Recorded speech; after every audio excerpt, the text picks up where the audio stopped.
नमस्कार, देश की बात में हाजिर हैं। प्रधानमंत्री मोदी ने आज तीसरी बार पदभार संभालते ही अपने कार्यालय के लोगों को संबोधित किया। उन्होंने कहा कि ये प्रयास रहा है कि पीएमओ सेवा का अधिष्ठान और पीपल्स पीएमओ बने। उन सबको मेरा निमंत्रण जो विकसित भारत के संकल्प को साकार करने के लिए समर्पित भाव से कार्य करना चाहते हैं। प्रधानमंत्री ने पहला फैसला किसानों के हित में लिया। उन्होंने प्रधानमंत्री किसान सम्मान निधि की 17वीं किश्त जारी की।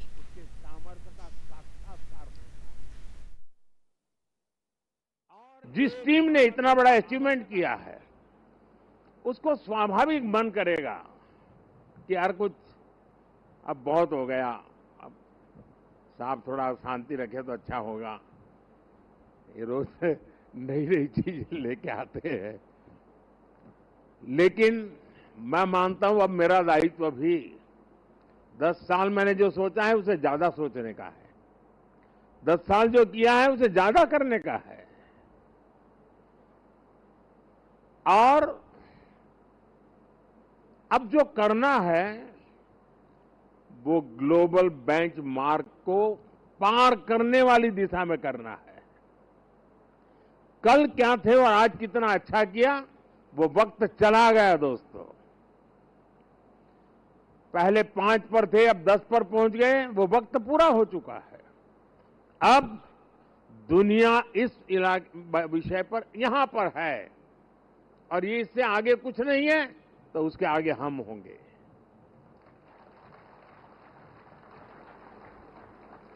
जहां कोई नहीं पहुंचा वहां हमारे देश को हमें पहुंचाना है। और व्यक्ति के जीवन में हो, समूह का जीवन हो या राष्ट्र का जीवन हो, जब तक वो बड़े संकल्प के साथ सोचता नहीं है परिणाम नहीं मिलता है। और केंद्रीय मंत्रिमंडल में जिन लोगों को लिया उनके पास जानकारी आपको देंगे, लेकिन पहले हमारे सहयोगी अखिलेश शर्मा हमारे साथ मौजूद हैं। अखिलेश, आज जो प्रधानमंत्री ने प्रधानमंत्री कार्यालय के लोगों को संबोधित किया है, कई महत्वपूर्ण बातें उन्होंने कही हैं, क्या कुछ खास रहा है इसमें? ये काफ़ी महत्वपूर्ण संवाद था पीएम नरेंद्र मोदी का अपना कार्यभार संभालने के बाद। प्रधानमंत्री कार्यालय के जितने कर्मचारी हैं, अधिकारी हैं, सबसे उनकी लंबी बातचीत हुई। आपने देखा होगा वो तस्वीरें, जब सुबह आज वो गए हैं साउथ ब्लॉक में अपने ऑफिस में, तो कॉरिडोर में दोनों तरफ खड़े होकर सभी अधिकारियों कर्मचारियों ने ताली बजाकर पीएम मोदी का अपनी तीसरी पारी के लिए स्वागत किया। और पीएम मोदी ने इसी बात का जिक्र अपने इस संवाद में भी किया। उन्होंने कहा कि पिछले 10 वर्षों में इस प्रधानमंत्री कार्यालय के सभी लोगों ने बहुत अच्छा काम किया है, देश की सेवा की है, और यही कारण है कि सरकार ने इतना अच्छा काम किया कि लोगों ने एक बार फिर अपना विश्वास व्यक्त किया है। उन्होंने इस बात का जिक्र भी किया, नाम लिए बिना, कि डॉक्टर मनमोहन सिंह के वक्त किस तरह से प्रधानमंत्री कार्यालय को एक पावर सेंटर के तौर पर देखा जाता था, लेकिन पिछले 10 वर्षों में उन्होंने ये कहा है कि पीएमओ जो है वो जनता की सेवा के लिए पीपुल्स पीएमओ बन करके उभरा है। उन्होंने कहा ये मोदी का पीएमओ नहीं है, बल्कि ये देश की सेवा करने के लिए एक केंद्र है। उन्होंने ये भी स्पष्ट किया कि ये सरकार जो है ना तो दाएं देखती है, ना बाएं देखती है, ना ऊपर देखती है, ना नीचे देखती है, ये सामने सीधे देखती है, बिकॉज क्लियरिटी ऑफ थॉट्स है। ये उन्होंने बिल्कुल स्पष्ट तौर पर कहा है पीएम नरेंद्र मोदी ने। उन्होंने ये भी कहा, आह्वान किया है कि जितना काम अभी किया है उससे भी कहीं 2 गुना 4 गुना काम आने वाले 5 वर्षों में करना है। उन्होंने कहा कि अंतर्राष्ट्रीय स्तर पर जो मानदंड बनाए गए हैं हमें उनसे भी ऊपर जाना है। तो एक तरह से जितने अधिकारी कर्मचारी हैं प्रधानमंत्री कार्यालय के, सबको उन्होंने सीख दी है। उन्होंने ये कहा कि आप अपने भीतर का विद्यार्थी हमेशा जीवित रखें, तो ये आप जो है हर तरह की सफलता प्राप्त कर सकते हैं। उन्होंने कहा कि मुझसे कई बार ये सवाल पूछा जाता है कि क्या आपके अंदर इतनी ऊर्जा कहाँ से आती है। ये सवाल का जवाब देते देते मैं थक गया हूँ, लेकिन इसका सीधा जवाब यही कि शरीर से व्यक्ति जो है वो ऊर्जा नहीं प्राप्त करता है, बल्कि सपने देखने से, मन के अंदर विद्यार्थी को जिंदा रखने से ऊर्जा प्राप्त करता है। बहुत बहुत धन्यवाद अखिलेश। लेकिन नज़र तो इसी बात पर रहेगी कि कैबिनेट पोर्टफोलियो जो है उनका अनाउंसमेंट कब हो, उसके बारे में आप से आगे बातचीत करते रहेंगे। जैसे ही जानकारी मिलेगी अखिलेश के पास फिर जाएंगे। लेकिन केंद्रीय मंत्रिमंडल में जिन लोगों को लिया गया है उनमें से एक भगीरथ चौधरी हमारे साथ हैं, अजमेर से सांसद हैं, पहली बार केंद्रीय मंत्रिमंडल में शामिल हो रहे हैं। 2019 में भी लोकसभा चुनाव जीता था। राजस्थान किशनगढ़ विधानसभा के 2 बार के चुनाव जीते हैं, 2003 से 8 और 2013 से 18 तक। और बहुत बहुत धन्यवाद भगीरथ जी हमारे साथ जुड़ने के लिए, एनडीटीवी इंडिया को समय देने के लिए। पहले तो आपको बधाई, और आप पहली बार मंत्रिमंडल में शामिल हो रहे हैं। राजस्थान के अजमेर के लिए क्या सबसे पहले आप करेंगे? देखिए, भारत के प्रधानमंत्री नरेंद्र भाई मोदी जी ने तीसरी बार 1962 के बाद तीसरी बार प्रधानमंत्री पद की कल शपथ ग्रहण करी थी। मैं कह सकता हूं कि ये देश के प्रधानमंत्री तो ही हैं, परंतु दुनिया के सबसे लोकप्रिय नेता हैं जिन्होंने गरीब को गणेश मानकर 10 साल में काम किया है। उसकी प्रशंसा देश में नहीं पूरी दुनिया में हो रही है। और चाहे शौचालय की बात हो, चाहे गैस सिलेंडर देने की बात हो, चाहे जनधन खाते के तहत करोड़ों माताओं बहनों के खाते खोलने की बात हो, चाहे किसानों के किसान सम्मान निधि के तहत करोड़ों किसानों को किसान सम्मान निधि देने की बात हो, धारा 370-35 से हटाने की बात हो, नागरिकता संशोधन बिल लागू करने की बात तो पास करने की बात हो, चाहे 3 तलाक का अभिशाप मिटाने की बात हो, मर्यादा पुरुषोत्तम भगवान राम का भव्य मंदिर जो अयोध्या में प्राण प्रतिष्ठा होकर आज हम सब के लिए गौरव की बात हो। इतना ही नहीं, वैश्विक महामारी आ गई कोरोना काल में 80 करोड़ से ज़्यादा जनता को 4 साल से फ्री अनाज देने की बात हो। मोदी जी का विजन ही है सबका साथ, सबका विकास, सबका विश्वास और सबका प्रयास के मूल मंत्र के आधार पे जो 10 साल में काम किया है। वास्तव में आपको पता है, जो आर्थिक रूप से 2014 के पहले 11वें पायदान पे था देश, आज 500 पायदान पे खड़ा है। तो इसलिए मोदी जी का विजन है विकसित भारत बनाने का। मैं कह सकता हूँ कि ये तीसरी जो एनडीए की सरकार, जैसे प्रधानमंत्री मोदी जी ने कल शपथ ली है, ये 5 साल इस देश के लिए गौरवशाली होंगे। विकास की दृष्टि से ये स्वर्ण अक्षरों में लिखा जाएगा और ये देश जो आज 5वें पायदान पे वो दिन दूर नहीं, जो तीसरे पायदान पे आर्थिक रूप से ये देश पंक्ति में आएगा। जी, आपका विजन जानना चाह रहे थे, प्रधानमंत्री का विजन जानते हैं अजमेर के बारे में। बहरहाल अगर राजनीति की बात करें, राजस्थान की राजनीति में जाट नाखुश बताए गए जो नतीजा है, लेकिन आप चुनाव जीत गए, कैसे हुआ? देखिए निधि जी, झूठ तेजी से फैलती है और सत्य उसमें समय लगता है और आखिर सत्य की विजय होती है। विपक्ष वालों ने एक झूठ भ्रम फैलाया आम जनता में। सबसे पहले तो उन्होंने कहा कि आरक्षण को SC ST OBC का आरक्षण को खत्म कर देंगे और संविधान में संशोधन कर देंगे, जबकि प्रधानमंत्री नरेंद्र भाई मोदी जी ने और गृह मंत्री अमित शाह जी ने और हमारे शीर्ष नेतृत्व ने ये साफ कहा कि आरक्षण को हम कभी खत्म नहीं करेंगे। और प्रधानमंत्री जी तो इतने कहा कि जब तक मैं जिंदा हूँ आरक्षण को कभी खत्म नहीं होने देंगे। परंतु विपक्ष ने झूठा प्रचार करके आम जन में ये भ्रम फैलाया कि अब की बार जो 400 पार का नारा लगा था, ये संविधान को संविधान में परिवर्तन करेंगे और आरक्षण को SC ST OBC को ख़त्म करेंगे। वो आम जनता में उन्होंने भ्रम फैलाया। हमारी ये कमी रही कि कहीं न कहीं हमारी कमजोरी रही कि उस भ्रम को हम दूर नहीं कर पाए। और दूसरा, उन्होंने 1 लाख की गारंटी पत्र दिया उन्होंने। निधि जी, आप भी समझते हो और आपको पता है कि इस देश में 145 करोड़ की जनता है, 70 करोड़ मातृशक्ति है, महिलाएं हैं, हमारी बहन बेटी है, हमारी माताएं बहन हैं।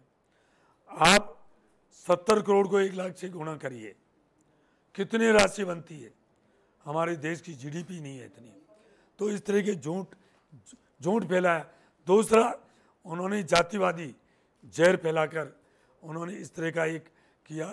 इसलिए हमारी जो आशाएं थी, हमारे को जो उम्मीदें थी 2014 से और 2019 में 25 की 25 सीटें हम लेके आए थे, उसमें हमारी कहीं ना कहीं जी भागीरथ जी, अजमेर में पानी की समस्या अहम है, उस दिशा में आप क्या खास करेंगे?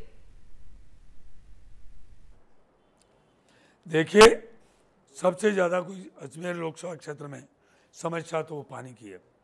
पानी बहुत ज़रूरी है।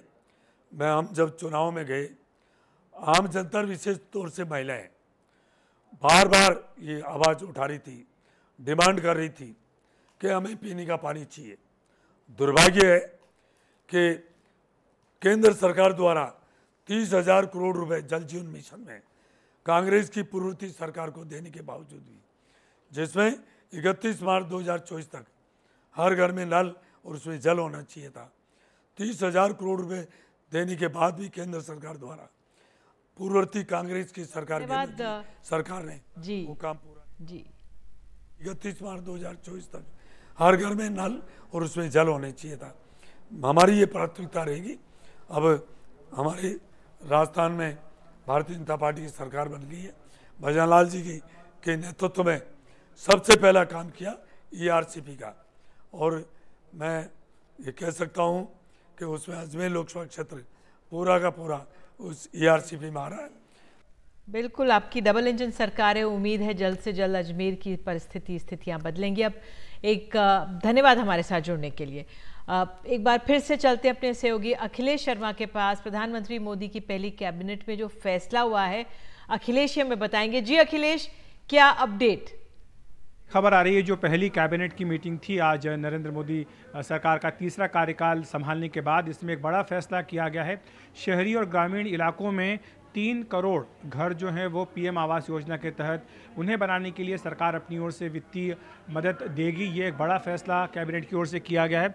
मैं आपको बता दूं कि जो प्रधानमंत्री आवास योजना है शहरी तथा ग्रामीण, इसके तहत अभी तक 4.21 करोड़ घरों को जो है बनाने के लिए सरकार ने अपनी ओर से आर्थिक मदद दी है, और आने वाले 5 वर्षों में 3 करोड़ अन्य घर जो हैं उन्हें बनाने के लिए सरकार अपनी ओर से मदद देगी।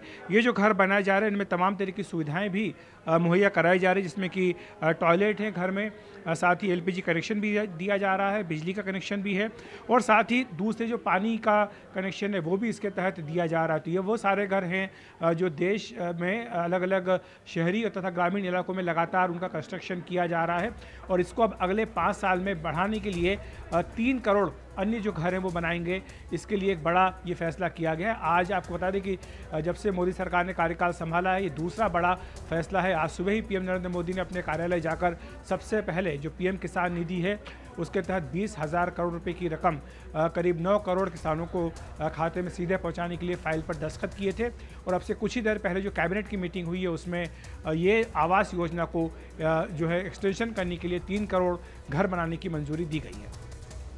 बिल्कुल अखिलेश, बहुत बहुत धन्यवाद। तो किसानों के बाद अब जिस तरह से 3 करोड़ से ज़्यादा नए घर बनेंगे आवास योजना के तहत, ये महत्वपूर्ण खबर आ रही है। कैबिनेट का फैसला हुआ, ये जानकारी हमारे सहयोगी हमें दे रहे हैं। अब दूसरी जो बड़ी खबर है जिस पर इंतज़ार नज़र बनी रहेगी कि पोर्टफोलियोज कौन से मंत्री को क्या मिल रहे हैं, जैसे ही जानकारी मिलेगी आप तक पहुँचेगी। और आइए रुक करते हैं अब जम्मू कश्मीर का। जम्मू कश्मीर के रियासी में श्रद्धालुओं से भरी बस पर आतंकी हमले से लोग उबर ही रहे हैं। आतंकियों की इस कायराना हरकत की हर ओर निंदा हो रही है। इसमें 3 विदेशी आतंकियों के शामिल होने की आशंका है। जो हथियार इस्तेमाल किए उनमें से एक अमेरिका में बनी कार्बाइन है।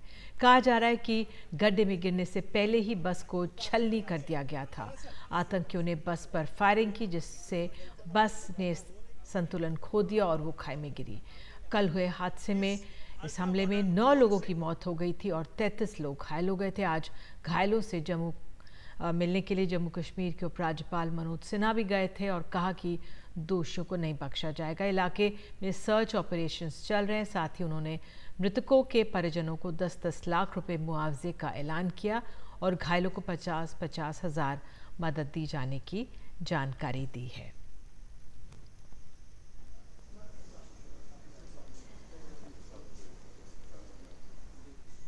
तो ये बहुत महत्वपूर्ण है जिस तरह से यहाँ पर अब सर्च ऑपरेशंस चल रहे हैं, ड्रोन से निगरानी रखी जा रही है। आतंकियों, जो बताया जा रहा है 3 आतंकी हैं, उनको उनकी तलाश अभियान चल रहा है इस समय। और आइए एक ग्राउंड रिपोर्ट पहले देख लेते हैं जो जांच जिस तरह से चल रही है उस पर।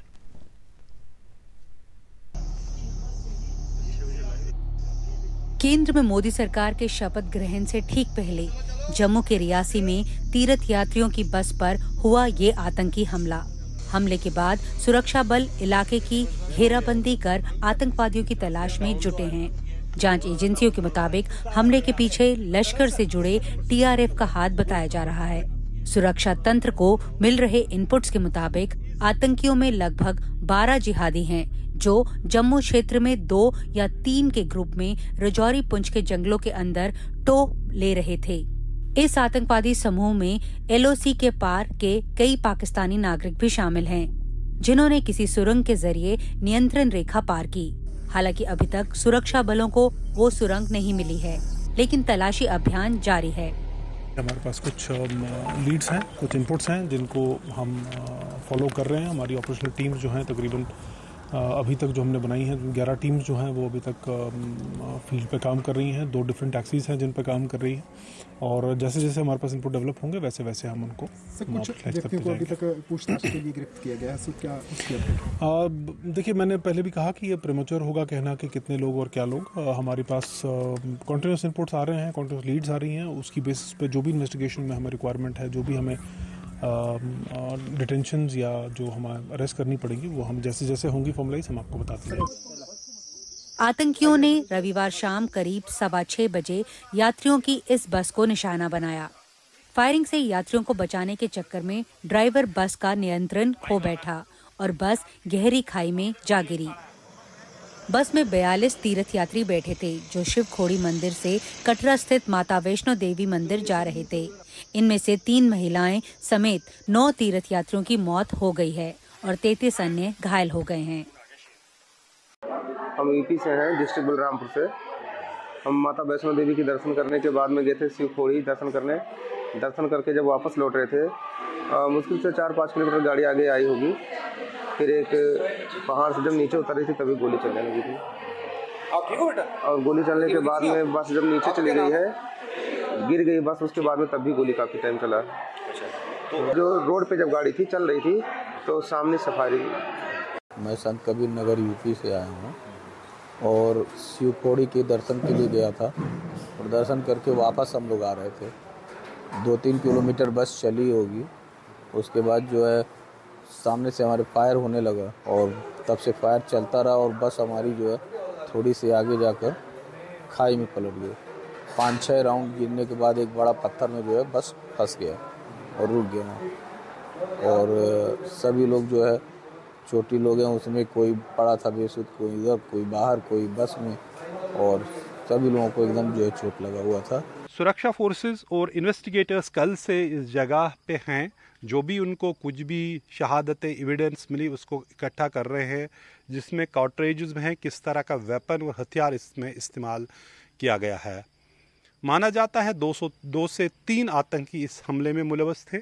ये बस शिव खोड़ी, जो एक गुफा है, एक केव टेम्पल है, वहाँ से आ रहे थे और यहाँ से फिर वो कटरा जा रहे थे, जो करीब 70 किलोमीटर यहाँ से दूर है। पुलिस और प्रशासन सभी लोग जुट गए हैं राहत कार्य में।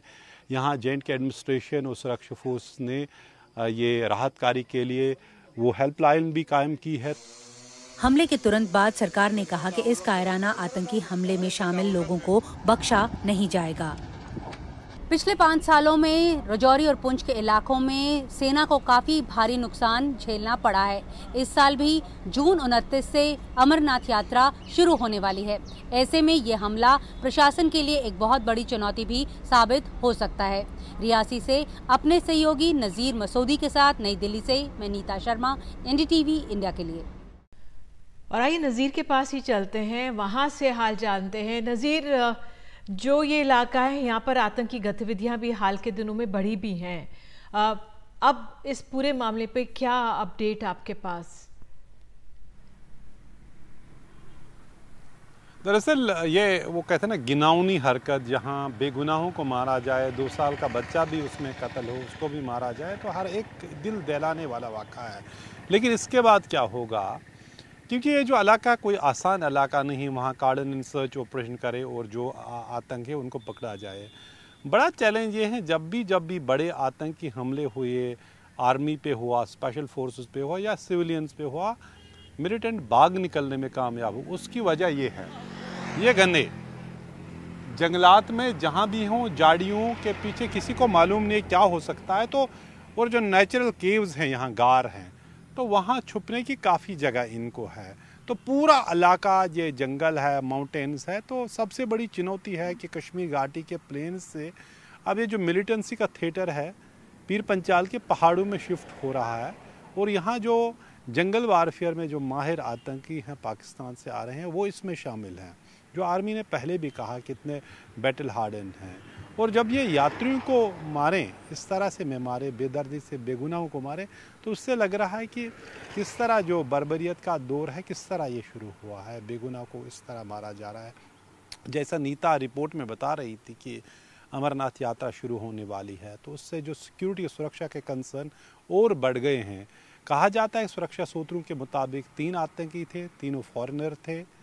अमेरिकन मेड M4 राइफ़ल का इस्तेमाल किया गया, उसके कार्ट्रिज भी वहाँ से उठाए गए। टाइमिंग का बहुत ही अहम है कि टाइमिंग क्या है, और बस पे टारगेटेड अटैक था, ये नहीं था कि कोई वहाँ और गाड़ी नहीं चल रही थी, गाड़ियाँ चल रही थी इसी रोड पे, लेकिन उसी गाड़ी को टारगेट किया गया। तो जाहिर सी बात है टारगेटेड अटैक है। लोकल मिलिटेंट नहीं है, लेकिन लोकल सपोर्ट के बगैर इस तरह के हमले भी मुमकिन नहीं है। तो कुल मिला के एक तरह की एक कॉम्प्लेक्स सिचुएशन जो सुरक्षा फोर्सेस को डील करनी है। जम्मू कश्मीर के लेफ्टिनेंट गवर्नर मनोज सिन्हा का कहना है कि प्रधानमंत्री ज़ाती तौर पे इस सिचुएशन की मॉनिटरिंग कर रही है, और जो भी इसमें मुलव्वस होगा वो उसको इसकी सज़ा भुगतनी पड़ेगी। उनका ये भी कहना है कि ये जो हमला किया गया, ये जम्मू में एक टर्मोइल फैलाने की कोशिश थी, क्योंकि जाहिर सी बात है कम्युनल लाइन्स पे अटैक किया गया, क्योंकि वो हिंदू थे, यात्री थे, अटैक किया गया। तो और इससे पहले भी यहाँ डांगरी राजौरी में पिछले साल अटैक हुआ। तो एक बड़ा चैलेंज है सुरक्षा के दृष्टिकोण से। लेकिन ये जो पहाड़ हैं, ये जंगल हैं, ये झाड़ियाँ हैं, ये एक नेचुरल केव्स हैं, सबसे बड़ा चैलेंज ये है, उसी से इनको शेल्टर मिलता है आतंकियों। और बड़ी बात यह है कि कब पाकिस्तान से घुसपैठ बंद होगी और इस तरह के अटैक बंद हो जाएंगे। बिल्कुल नज़ीर, आपने जानकारी दी इतनी गहराई से, बहुत बहुत धन्यवाद आपका। तो जांच में लगी है पुलिस और सुरक्षा एजेंसियां। एक ब्रेक हम लेते हैं देश की बात में।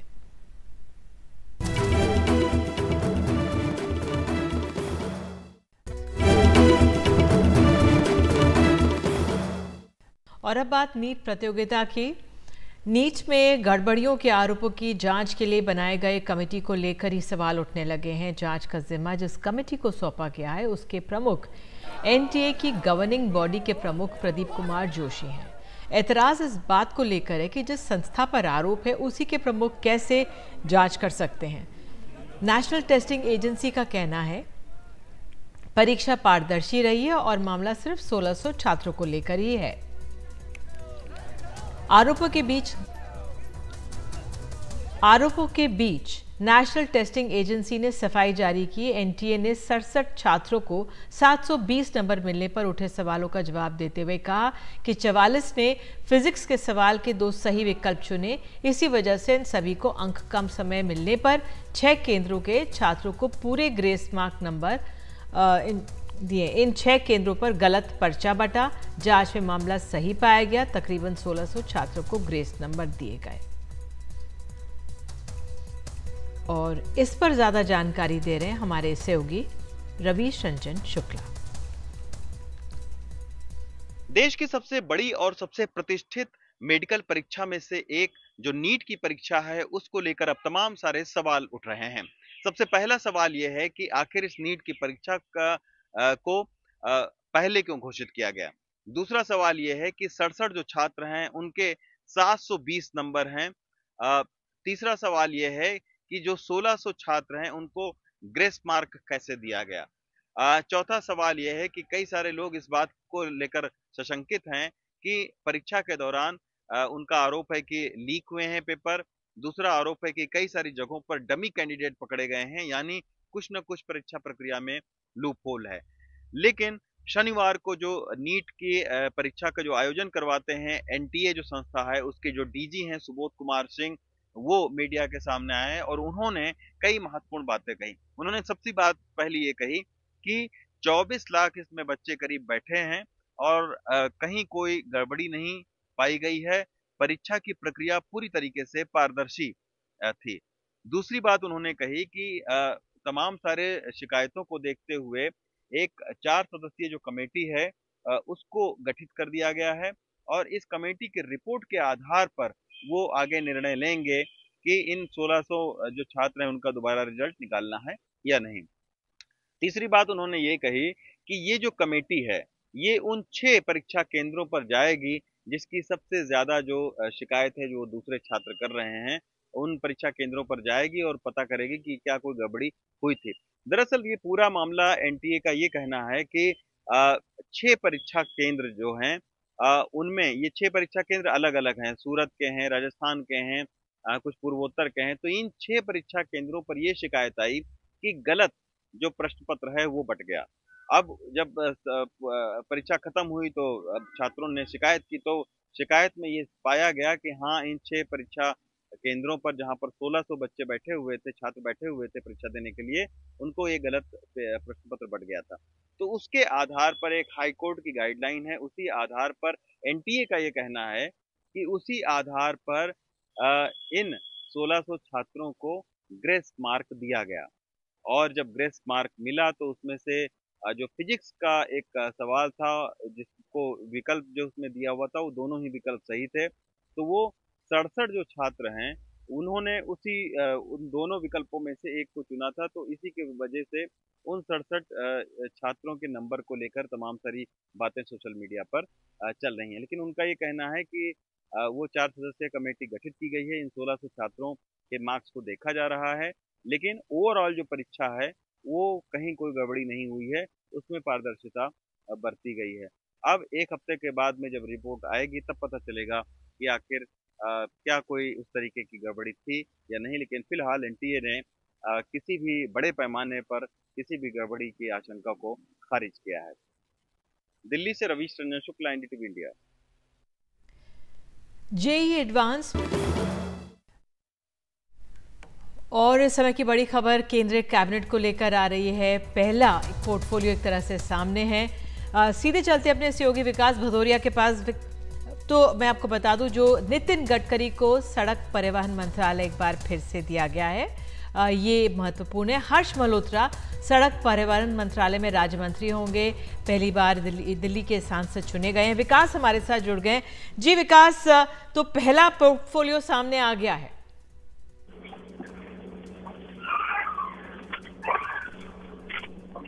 विकास भदौरिया हमारे सहयोगी हमारे साथ हैं। विकास, नितिन गडकरी एक बार फिर से सड़क परिवहन मंत्रालय के कैबिनेट मिनिस्टर होंगे, उनके 2 MOS होंगे, तो ये पहला पोर्टफोलियो है जो सामने आया है आधिकारिक तौर पर। या बिल्कुल, देखिए, नितिन गडकरी को फिर से सड़क और परिवहन मंत्रालय दिया गया है। इसके अलावा गृह मंत्रालय अमित शाह के पास ही रहेगा। राजनाथ सिंह वो रक्षा मंत्री ही रहेंगे। तो ये 3 बड़े मंत्रालय जो अब तक सामने आए, जो विभागों का बंटवारा किया गया है। बिल्कुल, बहुत महत्वपूर्ण है। गृह मंत्रालय को लेकर, तमाम मंत्रालयों को लेकर अटकलें लग रही थी, तो आप ये कह रहे हैं कि अमित शाह ही गृह मंत्री रहेंगे और राजनाथ सिंह जी रहेंगे रक्षा मंत्री। या बिल्कुल, देखिए, 3 महत्वपूर्ण मंत्रालय हैं जिनकी जानकारी एनडीटीवी के पास है। इन तीनों मंत्रालयों का बंटवारा हो चुका है। जो सड़क और परिवहन मंत्रालय है उसमें नितिन गडकरी को कैबिनेट मंत्री बनाया गया है और 2 राज्य मंत्री उनके साथ जोड़े गए हैं। इसमें अजय टम्टा शामिल हैं जो कि उत्तराखंड से आते हैं, और उसके अलावा हर्ष मल्होत्रा जो कि दिल्ली से सांसद राज्य मंत्री बनाया गया। इसके अलावा गृह मंत्रालय अमित शाह के पास ही रहेगा और रक्षा मंत्रालय केंद्रीय मंत्री पूर्व रक्षा मंत्री राजनाथ सिंह के पास ही रहेगा, जो कि लखनऊ से सांसद हैं। तो ये बड़ी खबर इस वक्त एनडीटीवी के पास है कि जो 3 मंत्रालय हैं जो प्रधानमंत्री ने मंत्रालयों का बंटवारा किया, उसमें से 3 की जानकारी एनडीटीवी के पास है। गृह मंत्रालय, रक्षा मंत्रालय, सड़क और परिवहन मंत्रालय। तो ये कहा जा सकता है कि शुरुआत की जो 3 मंत्रालय हैं जो 4 मंत्रियों ने प्रधानमंत्री के बाद जो व्यक्तिगत शपथ ली थी उसमें से 3 मंत्रालयों में कोई बदलाव नहीं किया गया। बहुत बहुत धन्यवाद आपका, लगातार आपके पास आते रहेंगे विकास। फिलहाल एक वक्त है एक छोटे से ब्रेक का।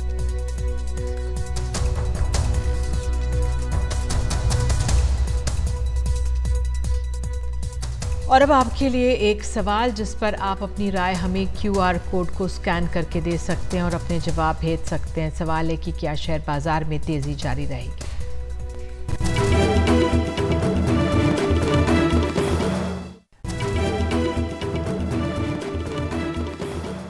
एक बार फिर से हम जो नए पोर्टफोलियोज हैं, कैबिनेट का जो स्वरूप है उस पर जानकारी के लिए चलेंगे अपने सहयोगियों के पास। लेकिन जो पहले 3 बड़े मंत्रालय, 4 मंत्रालय हैं वो साफ हो गया। नितिन गडकरी सड़क परिवहन मंत्रालय के कैबिनेट मिनिस्टर रहेंगे। उनको दो MOS इस बार मिल गए हैं।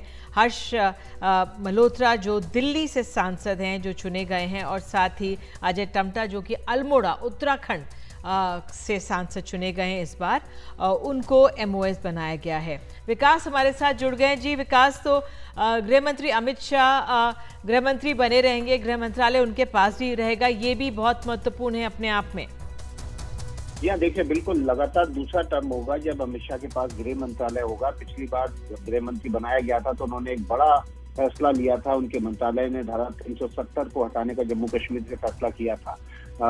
इस बार फिर से उनको गृह मंत्रालय उनके पास ही रहेगा और जितनी सुरक्षा एजेंसियां हैं वो सब गृह मंत्रालय के दायरे में आती हैं। इंटरनल सिक्योरिटी देश की और इसके अलावा बाहर सिक्योरिटी रक्षा मंत्रालय के अंतर्गत आती है। तो ये दोनों मंत्रालय जो है वो पूर्व मंत्रियों के पास ही रहेंगे, यानी कि गृह मंत्रालय अमित शाह के पास होगा और रक्षा मंत्रालय जो है वो राजनाथ सिंह के पास होगा। तो इस तरह से देखा जाए तो इंटरनल सिक्योरिटी और आउटर सिक्योरिटी दोनों के जो मंत्री हैं वो पिछली बार की तरह ही बने रहेंगे। इसके अलावा सड़क और परिवहन मंत्रालय नितिन गडकरी के पास रहेगा। आपको पता है कि पिछले 10 साल से लगातार सड़क और परिवहन मंत्रालय नितिन गडकरी के पास है और देश में सड़कों का जो बड़ा नेटवर्क खड़ा हुआ है, 4 लेन से लेकर एक्सप्रेसवे हाईवे बनने तक का, वो उसका बड़ा क्रेडिट जो है नितिन गडकरी को जाता है। तो ये मंत्रालय उनके पास ही रखा गया है। इसके अलावा उत्तराखंड से राज्यसभा सांसद जो कि इस बार कैबिनेट में राज्य मंत्री के रूप में शपथ ली है, उनको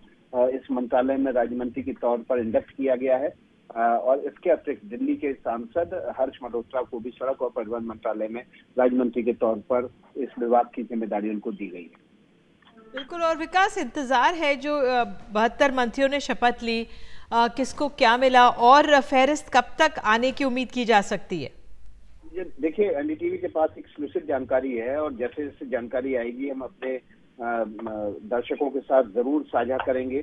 कुछ ही देर में बाकी और जानकारी भी NDTV के दर्शकों के लिए हम एक्सक्लूसिव जानकारी निकाल कर लाएंगे तो जरूर साझा करेंगे। लेकिन फिलहाल जो जानकारी है वो इन 3 मंत्रालयों को लेकर है।